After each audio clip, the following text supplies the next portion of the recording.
Oh man, do I feel good. WWW is the debut banger from Chicago native rapper Towkio.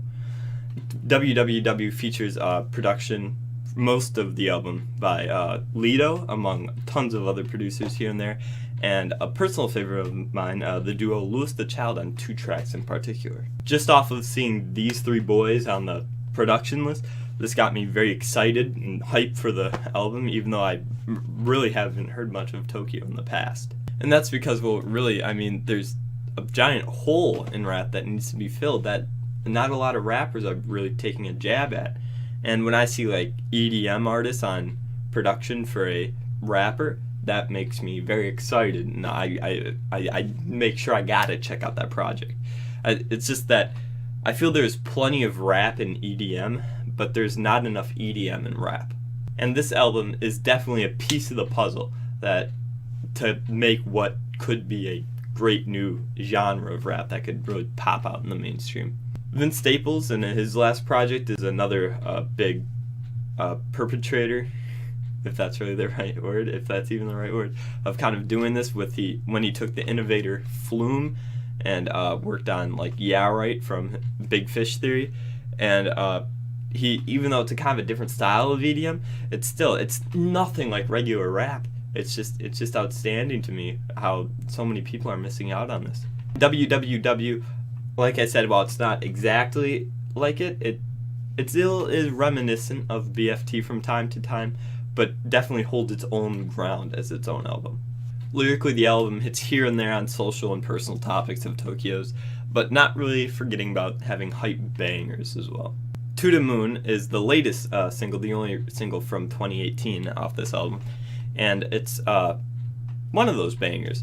And it is produced by Lido and Louis the Child, but also has features by Teddy Jackson and Grace Weber. The beat is just so insanely fun, it just kind of makes you want to get up and dance.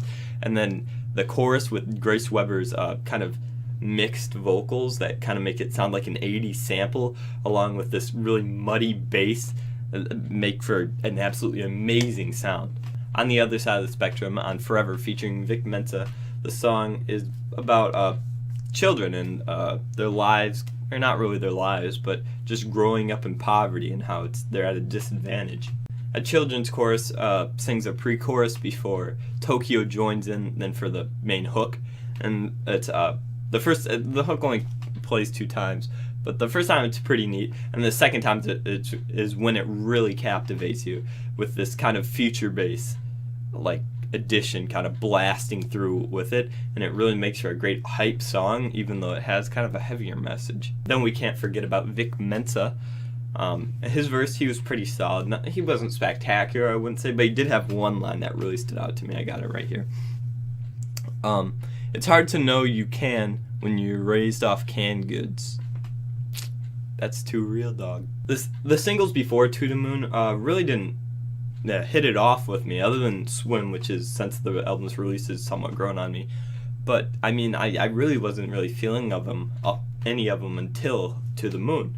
And I think this is kind of because Tokyo was still kind of really trying to find his sound and write how he wanted his album to sound. And it just so happened he found it right at the right moment for his album to actually be something pretty amazing. Control utilizes auto-tune as a artistic style, not really as a fallback for Tokyo, since he does have kind of these nice wavy vocals. But the instrumental on it is pretty kind of a rumbly beat with this really wavy synth in the background, and really kind of all comes together for this fascinating song. Louis the Child's lone produced song, Loose, features just one verse by Tokyo that he kind of hits hard with some lines while there's a xylophone kind of playing, and then the outro just has a little breakdown, and it's a bit harder bass and a little bit heavier. Lose Me is a pretty neat song. I mean, there's not really too much to talk about this one, other than at the beginning there's this seizure-inducing kind of intro with this kind of some sort of melody that is absolutely insane when you hear it, and it really kind of disappointed me that it was only the intro and you don't hear it on any other track or any other part of that track. Forgive me if I pronounce her name wrong, but Najomza, her feature on Hate to Love is absolutely gorgeous, and her voice matches very well with Tokyo's. And their voices together really kind of just weave to make this kind of beautiful, elegant song. The SZA song Morning View is one of the more popular, considering SZA's featured on it. But honestly, it didn't hit off with me.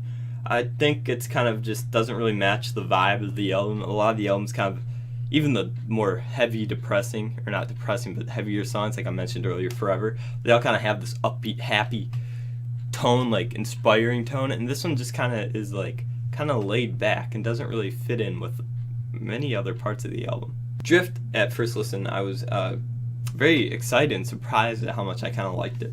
And then there's this breakdown after the chorus, and it's kind of definitely K-pop infused, and it all just comes together a bit messy, and that was kind of a turn off to that song for me. The only other real problem I had with the album was Tokyo's kind of disjointed flows, and I kind of see some people say that that's kind of his highlight, but I don't know, I feel like that's not really a highlight for me, just something you could work on maybe a little bit more, but it really doesn't really matter too much considering how just nice and effortless his voice sounds.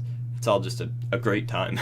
This time I'm on the brink of a 9, but I think I need to spend some more time with it before I really commit, which makes me want to give it an 8. Who knows? By the end of the year, this could be a 9 if like another song like Symphony, which I'm kind of on the fence about, end up liking that a bit too, or if just all the songs I've kind of gathered around, or a lot of them that I do like, end up being some of my top tracks of the year, then I could see it being a 9 and getting really high up there. But I am going to call this now, this album will be on my top 50 albums once January comes around. Let me know what you thought of this gorgeous album and the review, and what snappy tunes I should check out next.